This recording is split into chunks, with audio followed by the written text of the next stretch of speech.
Hey guys, and welcome back to this channel. In this video I'll be showing you guys how you can basically utilize the green screen that they offer you on the CapCut PC app. So I'm just going to use this video and I'm just going to also use this video on top. So this is a green screen and I want to use it on top of the other video. Simply go to cutout, go to Chroma key, select the color picker and select the green screen and adjust the strength. You can also add in shadow for this one since the effect on top of it is pretty like white, so you want to try to add in as much as you can so you can see the overlay. You can also add in a filter to the video. But yeah, that is it. I hope this tutorial was helpful for you guys. Don't forget to like, comment, share. Also subscribe to this channel if you haven't done that already.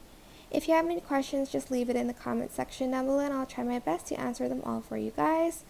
And if you found this video helpful, please click the thanks button above the description box down below. Thank you so much for watching. Bye!